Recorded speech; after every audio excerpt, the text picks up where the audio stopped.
धर्मवीर आनंदके साहेबांनी हे आंदोलन सुरू केलं जेव्हा मंदिर बंद, नमाजाच्या वेळेस मंदिर बंद केलं गेलं तेव्हा हे आंदोलन सुरू झालं. आज त्याला जवळजवळ 35-40 वर्ष होतात ते, परंतु हिंदूंना न्याय मिळाला नाही. अनेक सरकार आली आणि गेली पण न्याय मिळाला नाही. परंतु ज्यावेळेस ईद आणि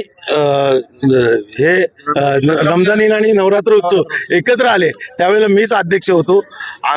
सीपींनी आदेश दिल्याप्रमाणे डीसीपींनी अनुपकुमार सिंह डीसीपी होते आणि त्यांनी मीटिंग घेऊन ही दोन्ही मंदिर पण सुरू ठेवलं आणि नमाज पण झाला. दोन्ही गोष्टी झाल्या. सतत 3 वर्ष झाल्या. मग ते जर होऊ शकतं तर त्याचंच पुनरावृत्ती दरवर्षी करायला काय हरकत होती, परंतु ते केलं नाही. कारण पोलीस प्रशासन, सरकार यांची मानसिकता नाहीये हे आंदोलन मिटावं. जर घटनेचं 25 कलम असं सांगतं एका समाजाला तुम्ही न्याय देताय तर दुसऱ्या समाजावर अन्याय होता कामा नये. तर दुसऱ्या समाजावर अनेक 30 वर्ष अन्यायच होतो आहे. यासाठी आम्ही सर्वांना पत्र दिली. त्या पत्राचं उत्तर पण यांनी दिलेलं नाहीये. पण ती आमची पूर्वतयारी होती. पुढच्या वर्षी 1 महिना आधी आम्ही पिटिशन दाखल करतोय हायकोर्टात आणि त्याचा निकाल 100% आमच्या बाजूला लागेल. कारण घटनेचं जे 25 कलम आहे त्याची पायमल्ली होते. प्रशासनाकडनं, पोलीस प्रशासनाकडनं होते आणि सरकारकडनं पण होते. यात सरकारने लक्ष घालायला पाहिजे होतं. मी मुख्यमंत्र्यांना पण पत्र दिलं, त्याचा रिप्लाय पण दिला नाही. जर ते हिंदुत्ववादी बोलतात तर त्यांनी रिप्लाय द्यायला पाहिजे होता.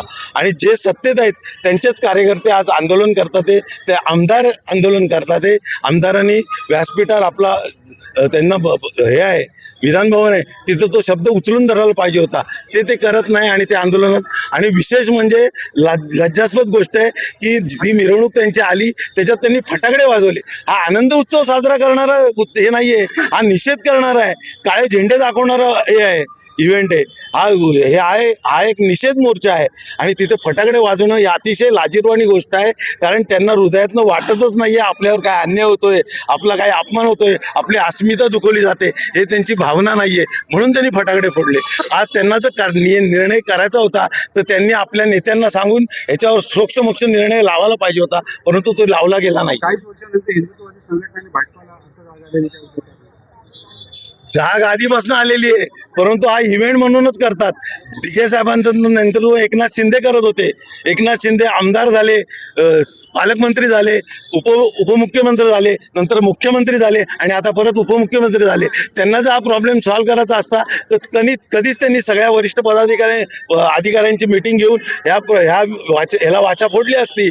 भाजप देखील या आंदोलनात भाजपला तर लाज वाटायला पाहिजे. हिंदुत्वाचं कार्ड खेळतात, वेगळी हिंदुत्व यांचं.